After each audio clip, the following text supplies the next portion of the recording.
The media did everything in in its power to smear Marjorie Taylor Greene.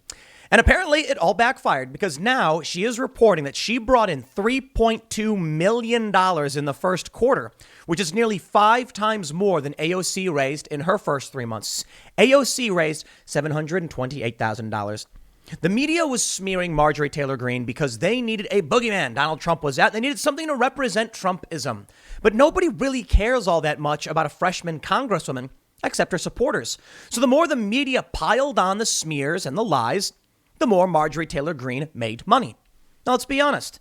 Marjorie Taylor Greene is absolutely deserving of criticism, and she even apologized for this. There's not much I can say after that. She posted really crazy things. I think she deserves criticism. And she came out and apologized and said she posted crazy things. What do you do after that? The thing with AOC is that I've tried to be nice to her as well. When she does good things, I will give her credit. When she says things about, opposing authoritarianism or big tech surveillance, I'm like, awesome. Thank you, AOC. She did this thing where she briefly teamed up with Ted Cruz to fight the revolving door of lobbying and things like that. And I'm like, I'll give credit where credit is due. Now, I'll tell you this. Marjorie Taylor Greene posted really crazy things. I'm trying to keep things family friendly here. Crazy things.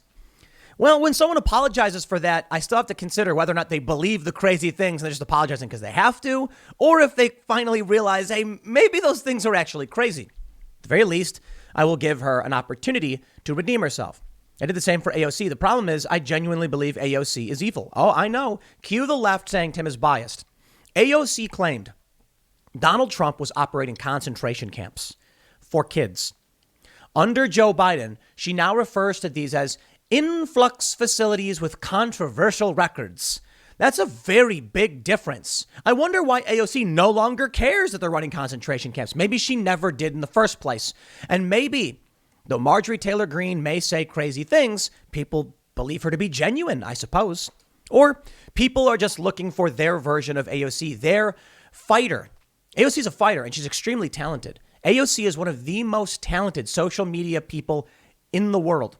She will go down, in my opinion, as a marketing master. I wouldn't be surprised if after she gets out of politics, she goes and runs the marketing department for some major corporation. Because you can be mad about her politics. You can think she's duplicitous and all that stuff. But man, does she know how to run social media. So here's what I tweet here's what I put on Twitter. I responded to the story with a ha ha ha ha ha because it's very funny. The midwits of the left all of a sudden are acting like I'm supporting the fact that these congressional races are being fueled by external donors. You want to know why I find this hilarious? Because when AOC rakes in $728,000 from external sources and many large donors, where's the Bernie Sanders crew? Where's the Bernie Sanders crew to be like Tom Steyer's dumping money in all these races? Many Bernie supporters did bring it up. I'm not saying all of them. I'm saying many of these tribalist midwits on Twitter don't seem to care that AOC wins her race by the good graces of those in Hollywood and Chicago outside of her district. I don't like it. So I laugh. You know why? They hate Marjorie Taylor Greene. The media smears Marjorie Taylor Greene. I absolutely despise the fact that people who don't live in that district are funding her or anybody else. AOC, MTG, Rand Paul, anybody. I say Rand Paul because I like Rand Paul. But him getting money from outside the state, I'm not a fan of. But you know what? They say free speech, and I say, all right, I get it. I just don't like the idea that someone who doesn't live in the district is influencing how people vote in that district. I think it causes a lot of problems, but how you solve for something like that, I don't know if you actually can.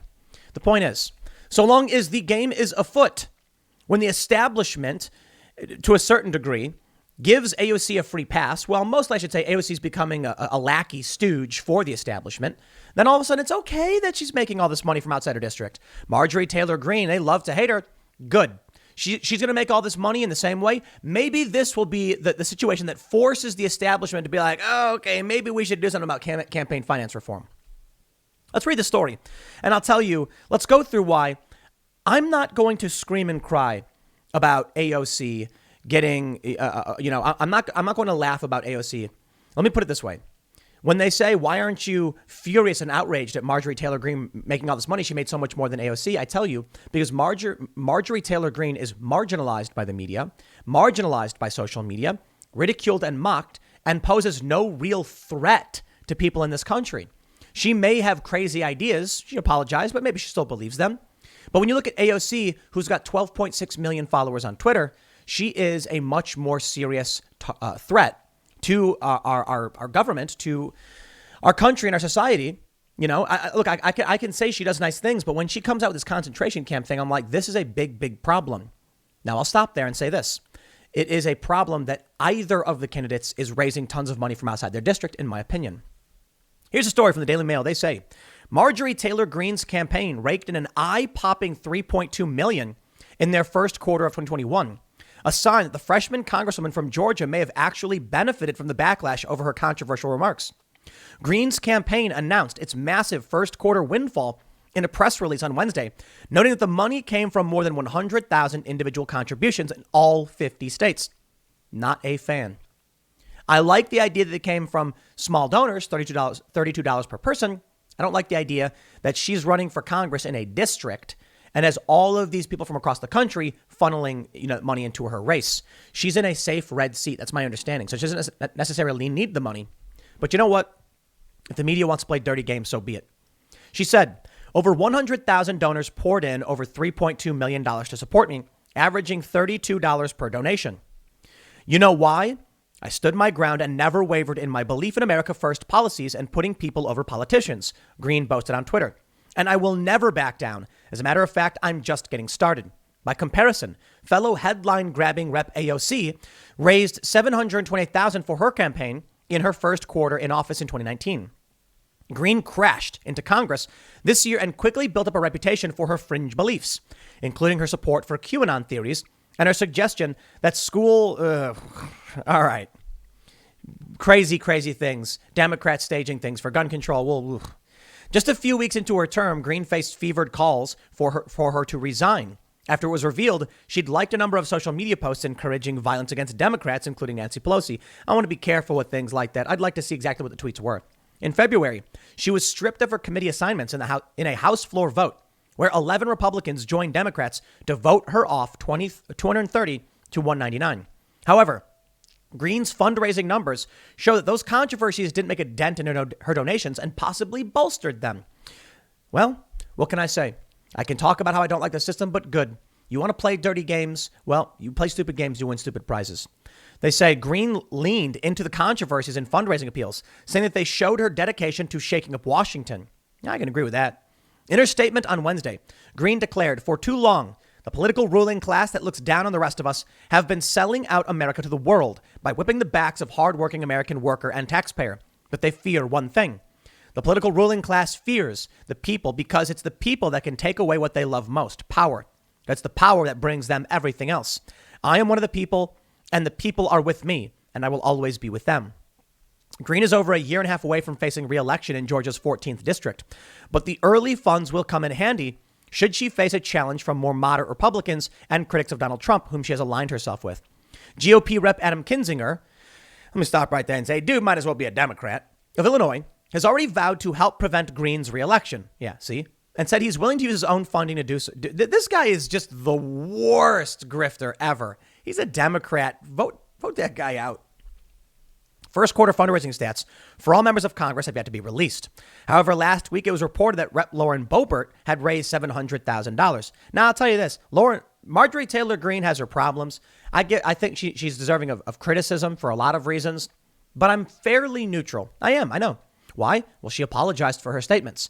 Before she apologized, I was extremely negative on Marjorie Taylor Greene, thinking she was a crazy crackpot. Apologizing was a good first step. Now I'm in neutral territory where I'm like, okay, show me what you can do. You apologized, I accept it. When Joey Salads apologized, I'll accept it. If AOC comes out and apologizes, I'll accept it as well. And I try really, really hard to make sure I'm talking about the good things AOC does when she does it, because I don't want to always be negative. Right now, I think Lauren Boebert's great, actually. Staunch 2A. I love it. So, that's just the story with Marjorie Taylor Greene here. They show her tweets from this point on. But I want to highlight my concerns with the establishment and why AOC is a bigger risk, in my opinion. Marjorie Taylor Greene, they're going to come out and say is dangerous. She's a Trumpist. She's a QAnon supporter and all that stuff. I look at AOC and I see something very dangerous. She is a political elite wearing a working class mask. She flip-flops her opinion, whatever the tribe wants to hear. I can't believe, the concentration camp thing was absurd as it was. For her to come out now and defend the Biden administration, what she said was, well, Biden reopened these facilities, but the difference is he's trying to solve the problem. You know what, man? I can't believe there are people who get tricked by this stuff. Let me show you something. Marjorie Taylor Greene on Twitter, 392,600 followers. That's a lot of followers. Good for her. Who's a bigger threat? Her or AOC with 12.6 million followers. Now, to be fair, AOC has been in office a bit longer. She's in her second term now. So she's had more time to build up the following. When she got elected, she had a similar amount of followers. So maybe Marjorie Taylor Greene will absolutely chase after AOC just a couple years behind and end up with tens of millions of followers. For the time being, I'm not going to cry about a lady who gets elected in a safe red district and who said crazy things that she apologized for. There's a lot of things you can criticize her for. Fine. She's not even sitting on any committees. AOC is powerful, prominent, and one of the leaders in the Democratic Party. She lies all the time. It's what she does. Like her mouth opens, it just garbage flies out. She actually had the nerve to go on Instagram and be like, there's no migrant crisis. It's an imperialism crisis. Okay, she's just saying whatever she has to say to gain power. Think about it this way. AOC is a liar. Marjorie Taylor Greene is a true believer. Well, I can see problems with either.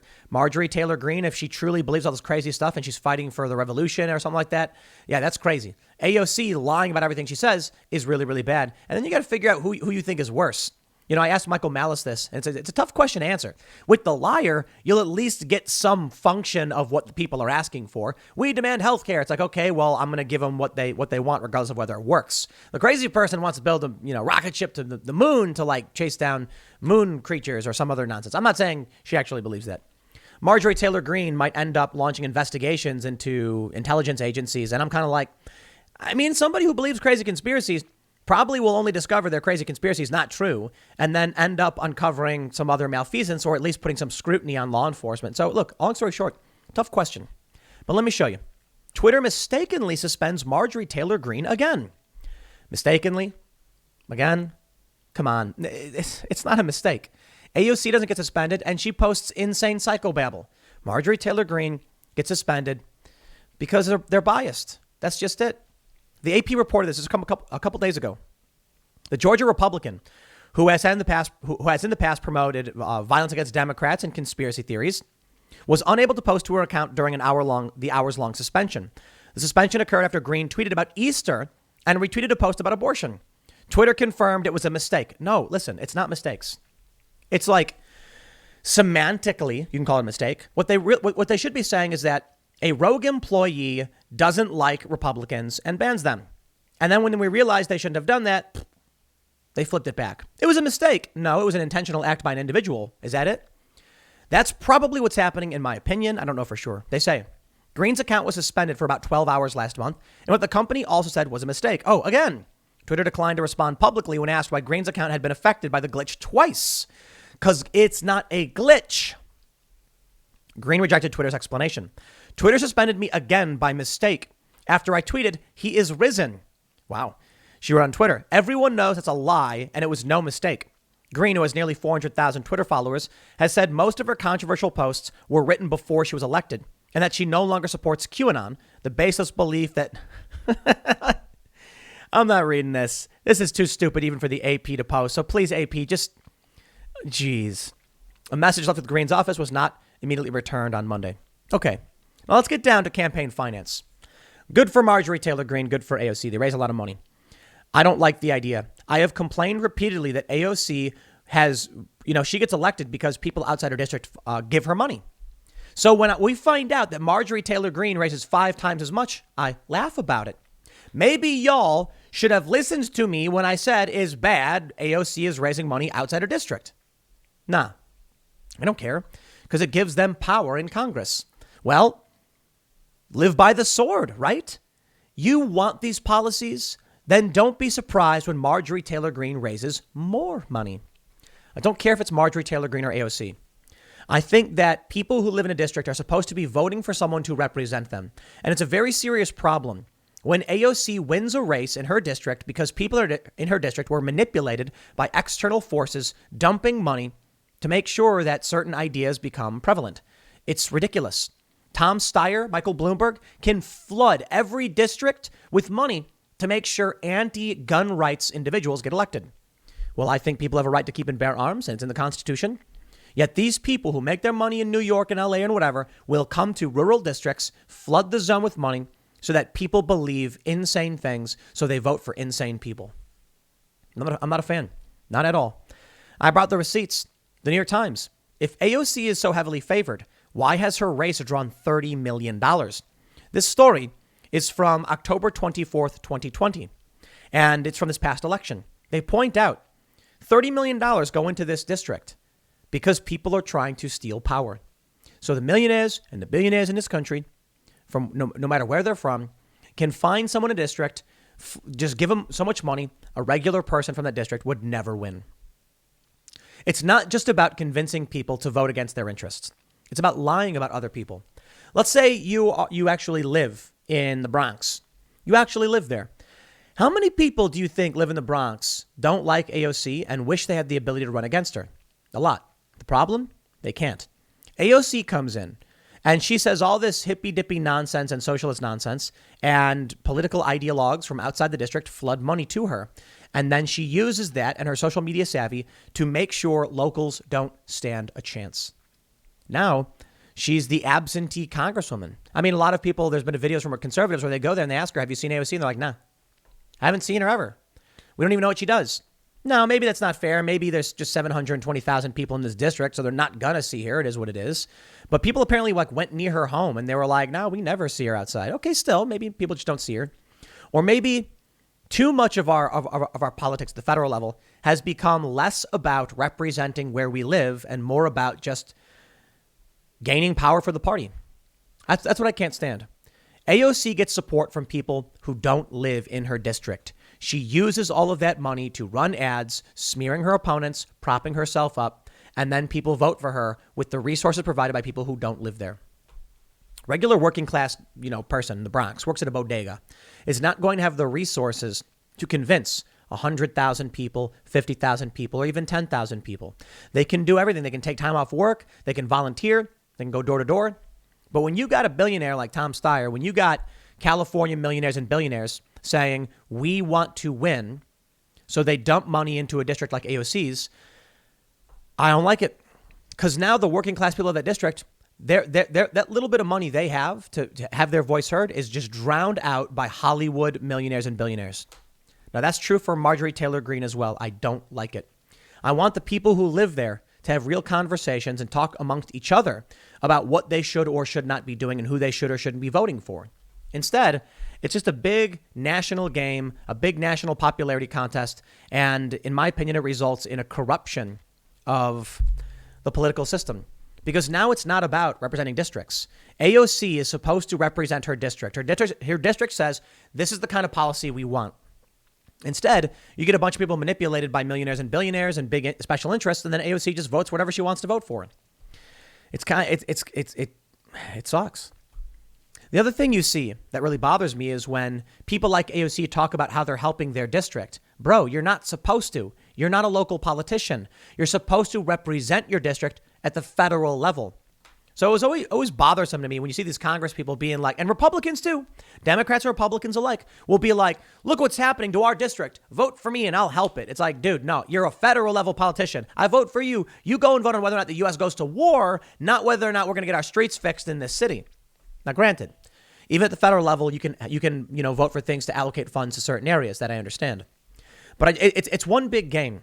It's one big manipulation. And so you know what? If you want to smear Marjorie Taylor Greene and you want to play dirty games and you want to prop up AOC, well, then you reap what you sow. And don't come crying to me, expecting me to throw Marjorie Taylor Greene out with the bathwater, because you ain't throwing out AOC. If AOC got kicked off her committees, I'd be like, well, fair's fair. If Ilhan Omar, well, fair's fair. No, Democrats don't do it. You got Republican defectors, though. You got people like Adam Kinzinger. That guy needs to get voted out. You know who else needs to be voted out is Manchin in West Virginia. I don't know how they keep electing a Democrat. That seems weird. But, I will say it's probably good, I guess, that Manchin is in, because he's a moderate Democrat and he's going to hold them back a little bit. But I think he'll get voted out. And I think the Democrats will go further and further left.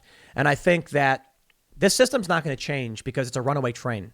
There's no one person who can just decide how the system should or shouldn't be, and there's not going to be any agreements on how we should change it. And I really doubt there's going to be unity for a convention of states to alter the Constitution. I think we're well past that point. We're at the point now where this is the way the game is played. And for all the complaints I can make, it won't matter.